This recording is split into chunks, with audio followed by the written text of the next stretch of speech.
नमस्कार साथियों, स्वागत है आप सभी का हमारे खुराना क्लासेस यूट्यूब चैनल पर। और आज आपके लिए साथियों जो क्लास होगी वो होगी हमारी चौथे पेपर को लेकर के भाषा, संज्ञान और समाज। साथियों ये विज्ञान नहीं है, संज्ञान है, ठीक है। भाषा, संज्ञान और समाज। और पहली जो यूनिट होगी आपकी 20 नंबर की होगी और ये पूरा जो प्रश्न पत्र होगा आपका 35 नंबर का होगा। और इस 35 नंबर में से पास होने के लिए आपको 14 अंक अनिवार्य हैं। तो आप पहली यूनिट को एक बार ढंग से पढ़ जाओ, छोटा सा पेपर होगा, ज़्यादा लंबा भी नहीं है। और पहली यूनिट का नाम है आपका भाषा, समाज और सत्ता। चलिए शुरू करते हैं। उससे पहले आप लोग चैनल को सब्सक्राइब करके रखो और बेल आइकन प्रेस कर लीजिए ताकि आपको नोटिफिकेशन मिल सके। सबसे पहले हम बात करते हैं भाषा की। भाषा अभिव्यक्ति एवं विचार विनिमय का सांकेतिक माध्यम है या साधन है। संसार के सभी प्राणी किसी न किसी रूप में अपने भावों की अभिव्यक्ति करते हैं, जिसका माध्यम शाब्दिक भी हो सकता है और अशाब्दिक भी हो सकता है। अब अभिव्यक्ति की बात करते हैं हम। अभिव्यक्ति किस तरीके से होती है? अभिव्यक्ति की सबसे पहले जो व्यक्ति होता है वो अनुभूति करता है, ठीक है। अनुभूति के माध्यम से वो या तो शाब्दिक रूप में या अशाब्दिक रूप में अपने विचारों को दूसरे के सामने पेश करेगा। मनुष्य की अभिभूतियों को शाब्दिक भाषा से व्यक्त करना संभव नहीं है। उसकी अभिव्यक्ति के लिए मूक भाषा का या अशाब्दिक भाषा का प्रयोग किया जाता है, जबकि अधिक दुखी व्यक्ति अपनी वेदना की अभिव्यक्ति अश्रुधारा से कर पाता है। उसके बाद में हम बात करते हैं लिपि। देखो ये पॉइंट जो हैं ये अपने किताबों में लिखे हुए हैं, किताबों से ये नोट्स बनाए गए हैं, चिंता मत कीजिए। लिपि किसे कहते हैं? मानव मुख से निकली प्रत्येक ध्वनि जो अर्थ देती है मनुष्य की भाषा होती है। उन्हीं ध्वनि संदेशों, भावों अथवा विचारों को जब रेखाओं के द्वारा, चित्रों के द्वारा अथवा चिन्हों के माध्यम से व्यक्त किया जाता है तो वह लिपि बन जाती है। समझ में आ गया? लिपि से तात्पर्य है लिखित चिन्हों की उस व्यवस्था जिसके द्वारा भाषा को रूपायित किया जाता है या आकार दिया जाता है, लिपि कहलाती है। ये आप लोग ध्यान रखना, लिपि की परिभाषा कई बार एग्जाम में पूछी गई है। अब हम भाषा और लिपि में समानता क्या होती है, ये प्रश्न भी कई बार एग्जाम में आया हुआ है। हम इसी क्लास के अंदर कुछ क्वेश्चनों की भी बात करेंगे, ठीक है। और इस क्लास के बाद ये जो अपनी क्लास है ये अपनी नोट्स की क्लास है, इसको आप पूरा देखेंगे। और उसके बाद एक क्लास और आएगी, वो अपनी प्रश्नोत्तर वाली क्लास होगी, उसको भी आप लोग पूरा कंप्लीटली देख के जाना है। और उसके बाद आपको कोई भी पढ़ने की ज़रूरत नहीं है, कुछ भी पढ़ने की ज़रूरत नहीं है, आपका पेपर यहीं से आसानी से हो जाएगा। तो भाषा क्या होती है और लिपि क्या होती है, इन दोनों में समानता की बात करते हैं। भाषा व लिपि दोनों ही भाषा को अभिव्यक्त करने का साधन है और दोनों के लिए व्यक्त ध्वनि संकेतों का व्यवहार होता है। दोनों को व्यक्त करने के लिए हमें ध्वनि संकेतों की आवश्यकता पड़ती है। दोनों की ही मानव के भौतिक और आध्यात्मिक विकास में उपयोगी भूमिका होती है। तो ये होती है हमारी भाषा और लिपि की समानताएं। और अब हम बात करते हैं असमानताएं क्या होती हैं दोनों में। भाषा को देखेंगे सबसे पहले। उच्चारित ध्वनि संकेतों का स्वरूप भाषा होती है, जबकि लिखित संकेतों का स्वरूप लिपि होती है। भाषा होए वो श्रव्य होने का कारण वर्तमान काल तक अर्थात वर्तमान स्थान तक ही सीमाओं में रह जाती है। मतलब भाषा हम कोई चीज़ बोल देते हैं वो तो तुरंत समाप्त हो जाती है, लेकिन वर्तमान काल या वर्तमान स्थान की सीमा से लेकर के अनंत काल तक या असीमित स्थान तक किसी चीज़ को अगर हम रख सकते हैं तो लिखने के माध्यम से हम रख सकते हैं, वो लिपि होती है। भाषा का संबंध स्वरतंत्र, मुख और कर्पेंद्रियों से होता है, इसलिए भाषा का गुण मुख्य होता है। लेकिन लिपि का संबंध हस्तक्रिया से और नेत्र इंद्रियों से होता है, जबकि लिपि का गुण जो है वो गौण होता है। ध्यान रखें इस चीज़ को, आप असमानता पढ़ चुके हैं। अब हम बात करते हैं लिपि का उद्भव कैसे हुआ, इसका विकास कैसे हुआ। लिपि की उत्पत्ति भाषा की उत्पत्ति के समान ही विवादास्पद है। जिस प्रकार भाषा की उत्पत्ति के विषय में देवीय सिद्धांत हैं, वैसे ही समस्त संसार में लिपि के भी देवीय सिद्धांत मान्य हैं। तो पहला सिद्धांत क्या है देखेंगे। भारतीय लोगों ने अपनी प्राचीन लिपि को ब्रह्मा देवता से उत्पन्न मान करके उसका नाम ब्राह्मी लिपि दिया। और कुछ लोग कहते हैं कि प्राचीन मिस्र के लोग थात जो देवता है या आइसिस देवता है को अपनी लिपि का कर्ता माना जाता है। कुछ लोग ऐसे होते हैं जो मिस्र के लोग हैं वो थात देवता या आइसिस देवता को लिपि का कार्यकर्ता मानते हैं कि उनके द्वारा लिपि का उद्भव हुआ था। कुछ लोग यूनानी हैं। यूनानी लोगों की मान्यता है कि पौराणिक जो पुरुष हर्मेस हैं या कैडमस या फिर प्राथेसस प्राचेतस या आर्फुस या लिनोज आदि ने इनकी लिपि का निर्माण किया था। बेबीलोनिया के जो लोग हैं वो नेबो देवता को बेबीलोनियन लिपि का कर्ता मानते हैं और प्राचीन यहूदी जो लोग हैं वो मोजेज देवता जो हैं उसको प्राचीन ज्यू लिपि का कर्ता मानते हैं, मोजेज देवता। ठीक है साथियों, तो ये आप लोगों को उत्पत्ति और उसके उद्भव के बारे में मैंने आपको बताया। अब हम बात करते हैं इसकी समीक्षा की। वस्तुतः ये विश्वास इस निष्ठा पर आधारित है कि प्रत्येक लिपि का कर्ता ईश्वर या देवता है, अतः भाषा की तरह लिपि का निर्माण भी देवता ने ही किया है। वास्तविक स्थिति यह है कि लिपि को भी मनुष्य ने अपनी आवश्यकता के लिए बनाया। इसके निर्माण में किसी एक व्यक्ति का हाथ न होकर के अनेक व्यक्तियों या समाज का हाथ होता है। आज भी किसी बात को स्मरण रखने के लिए अंगोछे में गांठ बांध लेते हैं। इसी प्रकार मनुष्य ने अपनी आवश्यकता अनुसार रेखा चित्र आदि बना करके लिपि का निर्माण किया। प्राय प्रत्येक लिपि में रेखाओं या चित्रों की प्रचुरता होती है। लिपि के विकास की बात करते हैं। माना जाता है कि आदिकाल में लिपि का आरंभ हुआ था। धार्मिक देवताओं के चिन्ह के लिए इस तरीके से चिन्ह मानते थे। जादू टोने के लिए भी रेखाओं का अंकन करते थे। अपने आसपास की वस्तुओं का नियंत्रण करने के लिए इस तरीके से और स्मरण रखने के लिए भी लिपि का विकास किया गया था। आदि विविध कार्यों के लिए लिपि का उद्भव और विकास हुआ था। वर्तमान काल में जो पुरातात्विक सामग्री है या जो मिली है उससे विद्वानों का अनुमान है कि लगभग ईसा पूर्व 10,000 वर्ष से ईसा पूर्व 4200 वर्ष के मध्य में ये जो 6,000 वर्ष थे उनमें लिपि का विकास हुआ है। ये 6,000 वर्ष लिपि के प्रारंभिक विकास हैं। संसार में जो प्राचीन लिपियाँ प्राप्त हुई हैं उन्हें विकास क्रम की दृष्टि से निम्नलिखित क्रम में रखा जा सकता है और वो क्रम मैं आपको बता रहा हूँ। सबसे पहले चित्रलिपि आई थी, उसके बाद सूत्रलिपि आई, उसके बाद प्रतीकात्मक लिपि, उसके बाद भावमूलक लिपि, उसके बाद ध्वनि मूलक लिपि और उसके बाद भाषा मूलक लिपि। ये हमारी 6 लिपियाँ इस तरीके से इनका क्रम संसार में प्राप्त हुआ है। ठीक है, अब भारत की सभी भाषाओं के लिए एक ही लिपि की उपयोगिता को हम समझेंगे। यहाँ पर पूरा कॉन्सेप्ट को ध्यान से पढ़ें आप लोग। भारत एक बहुभाषी देश है। आज यह राष्ट्र एकता के सूत्र में संविधान के माध्यम से बना हुआ है। इस राष्ट्र की राष्ट्रभाषा हिंदी है जो सामान्यतः केंद्र व राज्य संबंधों के व्यवहार के लिए आवश्यक माध्यम है। हमारे देश की अधिकांश प्रादेशिक भाषाओं की अपनी अपनी लिपियां हैं। कुछ तो देवनागरी से विकसित हैं और कुछ के स्वतंत्र रूप हैं।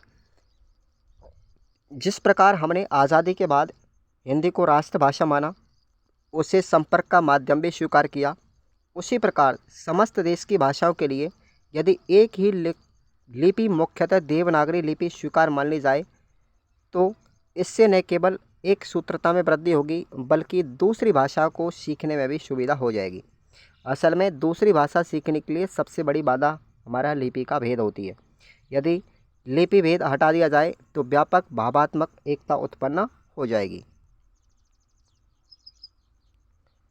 भाषा और क्षेत्र के मध्य में क्या संबंध है तो देखेंगे आप लोग। यहाँ पर भाषा का संबंध सामान्य रूप से क्षेत्र विशेष से माना जाता है क्योंकि क्षेत्रीय विशेषताएं भाषा को प्रभावित किए बिना नहीं रहती। इसलिए भाषा विज्ञान में कहा गया है कि 4 कोश पर वाणी बदले 4 कोश पर पानी बदले 8 कोश पर वाणी, यानी 4 कोश पर पानी बदल जाता है और 8 कोश पर अपनी भाषा यानी बोली बदल जाती है। इस बदलाव का प्रमुख कारण है क्षेत्र विशेष का भौगोलिक प्रभाव। इसलिए माना जाता है कि भौगोलिक विशेषताओं का असर उस क्षेत्र की भाषा विशेष पर आवश्यक रूप से पड़ता है, अर्थात भाषा और क्षेत्र का गहरा रिश्ता है। प्रश्न आपसे ये पूछा जाए आप लोग जरूर करके इसको लिख के आएंगे। भाषा की अस्मिता के संदर्भ में देखो, भाषा के संदर्भ में अस्मिता का अर्थ क्या है, यानी कि अस्मिता का अर्थ है भाषा बोलने की पहचान। भाषा की यही पहचान सत्ता तंत्र से जुड़ी है। भारतीय संघ ने विभिन्न भाषाई अस्मिताओं की स्वीकृति को स्वतंत्र लोकतंत्र की बुनियादी जरूरत माना है। यही कारण है कि भाषाओं के संदर्भ में संविधान ने 8वीं अनुसूची व्यवस्था करके विभिन्न भाषा को महत्व को स्वीकारा। यानी 8वीं अनुसूची में ध्यान रखना हमारी कितनी भाषाएं है 22 भाषाओं का वर्तमान में उल्लेख किया गया है संविधान की 8वीं अनुसूची में। ऑब्जेक्टिव में पूछा जाता है भारतीय संविधान की किस अनुसूची में भाषाओं का उल्लेख है, तो 8वीं अनुसूची में।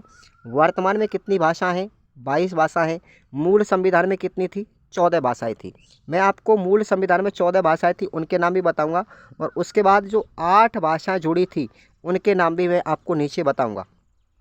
फिलहाल इस अनुसूची में 22 भाषाओं को स्थान दिया गया है। समय समय पर ये सूची में बढ़ती गई थी।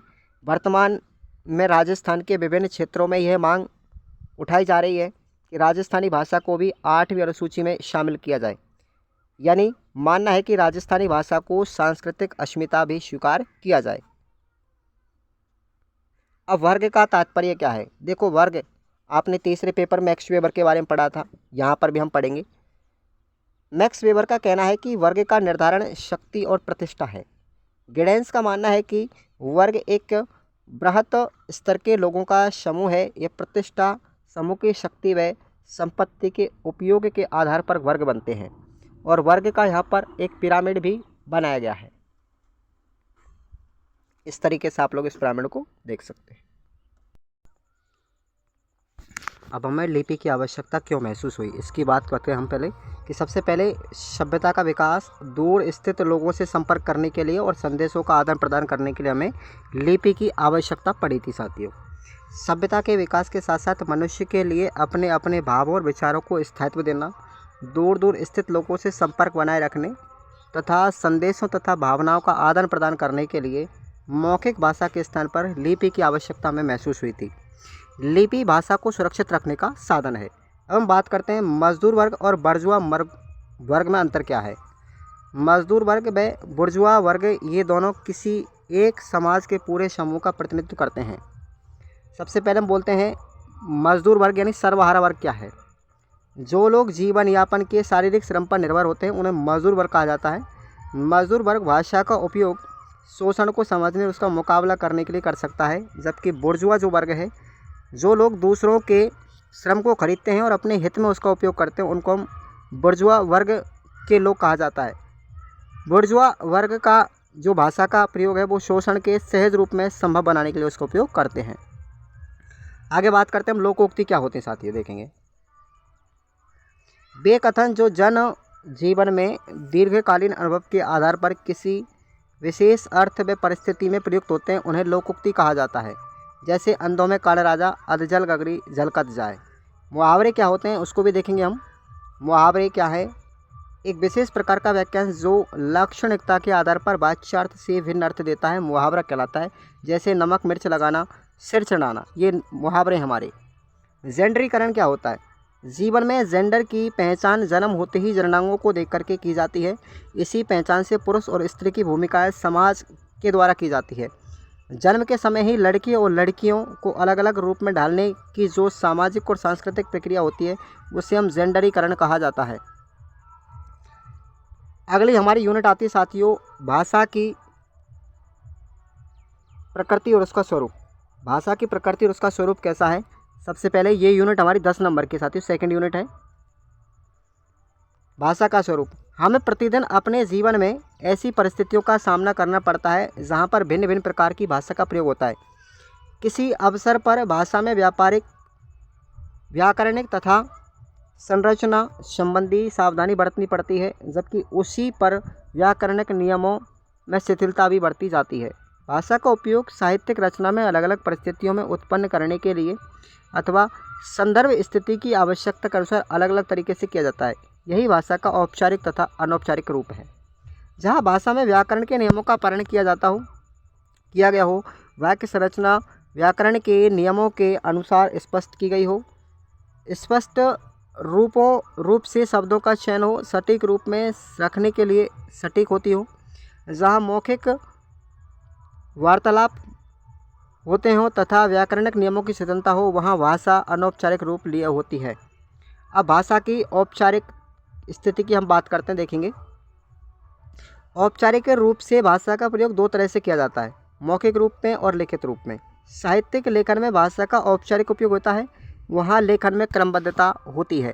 निबंध रचना में अथवा सरकारी पत्रों की भाषा में औपचारिकता रहती है। प्राय ये पत्र एक कार्यालय, विभाग या विभाग अध्यक्ष, मंत्रालय से दूसरे कार्यालय, मंत्रालय को लिखे जाते हैं। पत्र की भाषा बहुत सरल और सहज होती है।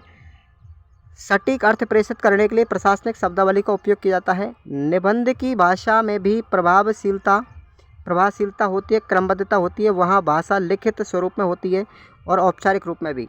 भाषण देते समय, मीटिंग करते समय अथवा सभा में बोलते समय अपनी बात को प्रभावी रूप में देखने के लिए या देने के लिए औपचारिक भाषा का प्रयोग किया जाता है। अब भाषा की अनौपचारिक स्थिति की बात करते हैं हम।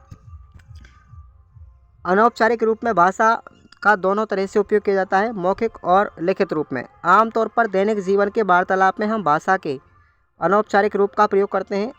इनमें वाक्यों तथा शब्दों में क्रमबद्धता नहीं होती तथा साथ ही वाक्यों की संख्या में व्याकरण के नियमों का पालन नहीं किया जाता। साहित्य की कई विधाओं में भी अनौपचारिक भाषा का प्रयोग किया जाता है।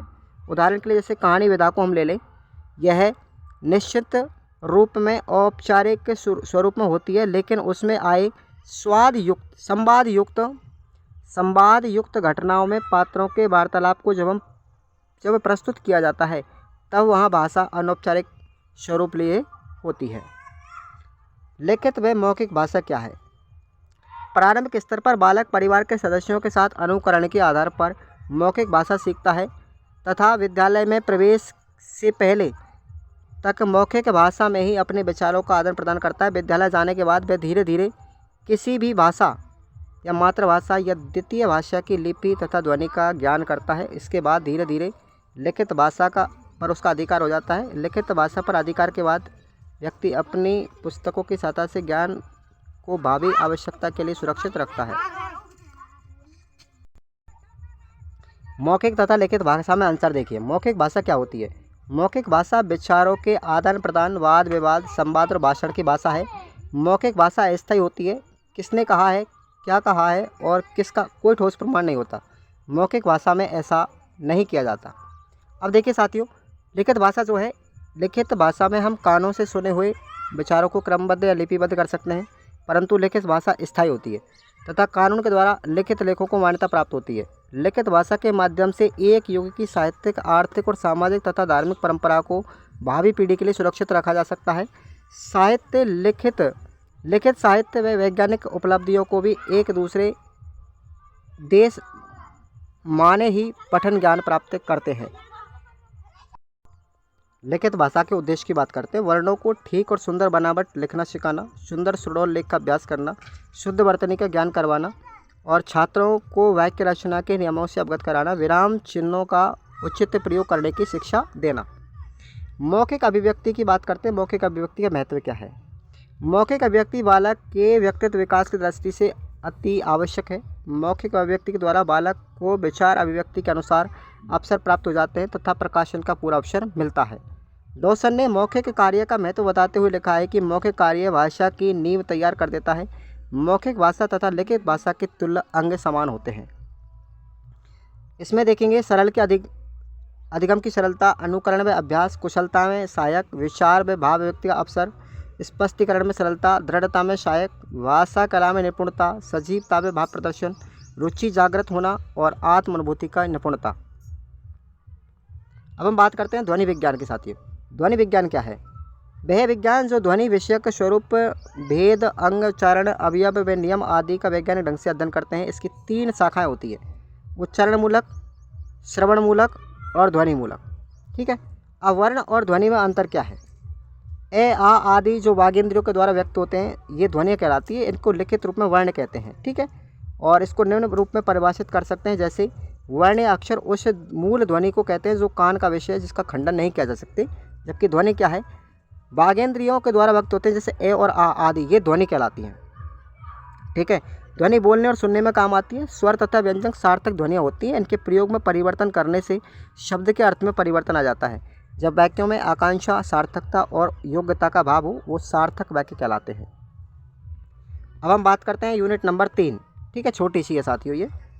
भारत में बहुभाषी भारत में भाषा और शिक्षा की बात करेंगे। भारतीय संविधान में मातृभाषा में शिक्षा दिए जाने का प्रावधान है।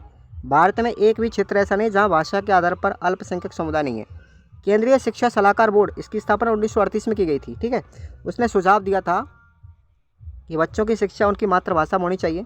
इसके अलावा यह भी सुझाव दिया कि अल्पसंख्यकों की भाषा की रक्षा करना उनकी मातृभाषा में होना चाहिए। इसके अलावा यह सुझाव भी दिया गया कि लेकिन बहुभाषी समाज में एक ही भाषा में शिक्षा देना इस प्रकार से संभव नहीं हो सकता। इसका कोई समाधान नहीं किया गया। एक बहुभाषी समाज में बहुभाषी भाषाएं बोली जाती हैं, जैसे 3 भाषाओं का फॉर्मूला पर्याप्त नहीं है। भारत के स्कूलों में सामान्यतः बहुभाषी बच्चे मिलते हैं। यदि हम कक्षा पाठ्यक्रम, सिलेबस, पुस्तकें, अनुदेशन प्रणाली को बहुभाषी संस्थानों के द्वारा तैयार नहीं करते तो इससे अभिप्राय है कि हम विभिन्न बच्चों की व्यक्तिगत भाषाओं की अवहेलना कर रहे हैं। यदि उनकी भाषा की अवहेलना होती है तो उनकी भाषा के ज्ञान उनसे वंचित हो जाएगा। केवल यह प्रावधान करना है कि स्कूल प्रत्येक बालक को 3 भाषाओं का ज्ञान कराना काफ़ी नहीं है। इससे स्पष्ट तौर पर इस देश की भाषाओं और सांस्कृतिक धरोहरों को सुरक्षित रूप से संभाल कर नहीं रखा जा सकता। अब 3 भाषा सूत्र हमको याद रखना है, मातृभाषा, अंग्रेजी भाषा और इसके अलावा कोई भी अन्य भाषा। भारत में बहुभाषिकता के लाभ क्या हैं? बहुभाषी होना भारत के लिए व्यक्तिगत या सामाजिक स्तर पर एक संसाधन का कार्य करता है। ये हमारी सांस्कृतिक संपन्नता को दर्शाता है। जिनको एक से अधिक भाषा आती है उनकी भाषा की प्रवीणता निस्संदेह बढ़िया होती है। समाज के प्रति उनका नज़रिया भी उदार और स्पष्ट होता है। भाषा के संबंध में एक कहावत भी है साथियों, 4 कोस पर पानी बदले 8 कोस पर वाणी। ये कहावत प्रसिद्ध है। बच्चे की भाषा का उपयोग कक्षा तथा विद्यालय की अधिगम प्रक्रिया करने में क्या सकारात्मक परिणाम निकलते हैं? बिल्कुल, हम भाषिकता को सीखने सिखाने की प्रक्रिया में जगह देते हैं। इसके साथ ही हम विद्यार्थी की सामाजिक सांस्कृतिक पृष्ठभूमि को भी जगह दे रहे हैं। इसका नतीजा ये होता है कि इसमें विद्यार्थी सीखने सिखाने की प्रक्रिया में सहजता वजह जुड़ाव महसूस करेंगे। इस तरह अपनी भाषा में अभिव्यक्ति का विश्वास भी हासिल करेंगे। एक दूसरे की भाषाओं की स्वीकृति होने पर लोकतांत्रिक मूल्यों को अलग अलग सीखने की जरूरत भी नहीं रह जाएगी। बहुभाषी कक्षा में शिक्षक की भूमिका को समझेंगे। शिक्षकों से अपेक्षा की जाती है कि उनमें अपनी बहुभाषी कक्षा के बच्चों के द्वारा बोली जाने वाली मातृभाषा के बारे में समझ और समाज की भावना का विकास हो। वे बच्चों के द्वारा बोली जाने वाली अपनी भाषा को कक्षा में सहानुभूति के साथ सीखने सिखाने के लिए स्थान दें और अपनी कक्षा में विविधता को समझते हुए बच्चों के ज्ञान के विकास के लिए सहज तथा रचनात्मक वातावरण प्रदान करने का प्रयास करें। ठीक है। अक्सर हम यह पाते हैं कि शिक्षक साथियों में स्वयं की भाषा को लेकर के काफ़ी हीन भावना होती है। वे खुद विभिन्न भाषाओं को किस दृष्टि से देखते हैं। ऐसे में एक बहुभाषी कक्षा में वे किस तरह बच्चों की भाषा को स्थान और सम्मान दे पाएंगे जो बच्चे हल्बी, गोंडी और उर्राव, कुमारी आदि भाषा बोलते हैं। भारत में भाषा के परिवार ध्यान रखेंगे। अपने 2001 की जनगणना की रिपोर्ट के अनुसार 28 राज्यों और 7 केंद्र शासित प्रदेशों में 5 भाषा परिवार थे। ठीक है, और 5 भाषा परिवार कौन कौन से? यूरोपीय, द्रविड़, मुंडा, अंडमानी, तिब्बती, चीनी परिवार। ठीक है, ये 5 परिवार आपको याद रख लेना है। 234 मातृभाषा थी और 100 वर्गीकृत भाषा और 10 लिपियाँ थी उस समय। राजस्थान में बोली जाने वाली भाषा कौन कौन सी है? मेवाड़ी, मारवाड़ी, मेवाती और ढूंढाड़ी। ठीक है, ये 4 वर्ग हैं। संविधान की 8वीं सूची में 22 भाषाएं वर्तमान में सम्मिलित हैं। मूल रूप से 14 भाषाएं थी साथियों। ठीक है, पहले 14 भाषाएं थी। मूल संविधान में 14 भाषाएं थी। 14 भाषा देखो, असमिया, बंगला, गुजराती, हिंदी, कन्नड़, कश्मीरी, मलयालम, मराठी, उड़िया, पंजाबी, संस्कृत और तमिल, तेलुगु, उर्दू। ठीक है, तो यहाँ तक ये 14 भाषाएं मूल संविधान में थी। उसके बाद ये 8 भाषाएं जुड़ी, कोंकणी, मणिपुरी, नेपाली, सिंधी, ठीक है, बोडो, डोगरी, मैथिली और संथाली। ओके, अब यहाँ पर थोड़ा सा देखेंगे। 8वीं अनुसूची में सम्मिलित जो भाषा है उनके जनतांत्रिक समझ का आईना है। इस सूची में अपनी अपनी भाषा को शामिल करने के लिए अनेक राज्य प्रयत्नशील हैं, क्योंकि 8वीं अनुसूची में स्थान मिलने पर उस भाषा को विशेष स्थान प्राप्त हो जाता है। तो 8वीं अनुसूची में अगर किसी भाषा को स्थान मिलेगा तो क्या फ़ायदा होगा? यह भाषा राजकार्य का माध्यम बनती है। इसके अतिरिक्त भाषा के विकास हेतु सरकार अनुदान भी मिलता है। केंद्रीय प्रशासनिक सेवा से संबंधित परीक्षाओं में भाषा विषय के रूप में प्रतिनिधित्व मिलेगा। साहित्यिक अकादमी में महत्व प्राप्त होना आदि फायदे हैं। ठीक है, शैक्षिक पाठ्यक्रम में भी प्रमुख स्थान मिलता है। स्थानीय स्नातक और प्रतिभाओं को मौका मिलता है। न्यायालयों के कार्यों करने में भी भाषा का विकल्प मिलता है। ये बहुत सारे फायदे हैं। अब इम्पोर्टेंट क्वेश्चन आपका यहाँ से बनता है साथियों। ठीक है, ये तीनों ही लाइन इंपॉर्टेंट है। संविधान के 71वें संशोधन 1992 में हुआ तो उसमें 3 भाषाओं को महत्व मिला। कौन कौन सी मिला था? कॉमन। कौन सी मिला था? कॉमन, यानी कोंकणी, मणिपुरी और नेपाली, ये ट्रिक याद रख लेना, कॉमन, ठीक है। और संविधान के 100वें संविधान संशोधन 2001 में उसमें 4 भाषाओं को स्थान मिला। क्या मिला था? बूढ़ी, डोगरी की थाली में मेथी, ठीक है। बूढ़ी मतलब बोडो, डोगरी मतलब डोगरी भाषा, बूढ़ी डोगरी की थाली में मेथी। तो बूढ़ी, डोगरी, बोडो और डोगरी, थाली मतलब संथाली भाषा, मेथी मतलब मैथिली भाषा, ठीक है। संविधान के अनुच्छेद 343 के अनुसार देवनागरी में लिपि हिंदी को भारत की राजभाषा का दर्जा दिया गया है। तो कौन सा अनुच्छेद? 343, ध्यान रखा। तो ये आपका यहाँ पर कंप्लीट होता है पूरा। 3 यूनिट है साथियों इसकी, और तीनों ही यूनिट आपकी कंप्लीट हो जाती हैं यहाँ पर। आपको ये क्लास कैसा लगा एक बार कमेंट करके ज़रूर बताएंगे आप लोग यहाँ पर, ठीक है। छोटा सा पेपर है। और इसके बाद हम बात करते हैं यहाँ पर, ये हमारा जो पेपर है पहला गेस्ट पेपर हम पढ़ेंगे। इसके अलावा 2 क्लास और आएंगी आपकी। पहला क्वेश्चन है, भाषाई आधार पर आंध्र प्रदेश का गठन कब किया गया था? तो 1 अक्टूबर 1953 को। ध्वनि नियम के लिए प्रसिद्ध है, ये बात किसने कही थी? ग्रासमैन ने कही थी, है ना। और भारतीय जनता के द्वारा असहयोग आंदोलन कब हुआ था? 1921 में हुआ था। किसके खिलाफ चलाया? ब्रिटिश सरकार के खिलाफ। किसने चलाया? महात्मा गांधी ने चलाया। और ये मैंने आपको बता दिया है, मजदूर वर्ग और बर्जुआ वर्ग अंतर बता दिया। भाषा और लिपि में प्राचीन कौन है? तो भाषा प्राचीन है, लिपि का इस बार बाद में हुआ, है ना। ध्वनि और वर्ण, ये मैंने आपको बता दिया है प्रश्न। इसी ध्वनि विज्ञान किसे कहते हैं, इसकी परिभाषा मैंने आपको बता दी है ना। भाषा और लिपि में क्या समानता है, अभी हमने पढ़ा था पूरा, है ना। तो ये वाला मैंने आपको सब बता दिया। मौखिक भाषा और लिखित भाषा में क्या अंतर है, ये प्रश्न भी आप लोग पढ़ेंगे, है ना। विज्ञान की भाषा के गुण क्या हैं, ठीक है। तो ये प्रश्न भी अगली हम क्लास में बात करेंगे साथियों, इस मॉडल पेपर के पूरे आंसरों की, है ना। भाषा की प्रकृति स्वरूप का विस्तार, ये मैंने आपको ऑलरेडी पढ़ाया है ऊपर ही अभी जस्ट, है ना। और यहाँ पर बात करेंगे भाषा व जेंडर के बीच को संबंध, तो इसकी भी हम बात करेंगे अगली क्लास के अंतर्गत। ये मैंने क्वेश्चन आपको बता रहा हूँ, ठीक है। भाषा, समाज और सत्ता के अंतर संबंध को स्थापित कीजिए, तो ये मैं सब आपको अगली क्लास में बताऊंगा। ये क्वेश्चन आंसर है, ठीक है। मैंने आपको हालांकि डिटेल्स में पूरा पढ़ा दिया है, और अगले क्लास में हम बात करेंगे। उस क्लास को भी आप पूरा देखना, मिस मत करना। चैनल को तब तक के लिए सब्सक्राइब कर लेना। जय हिंद, वंदे मातरम।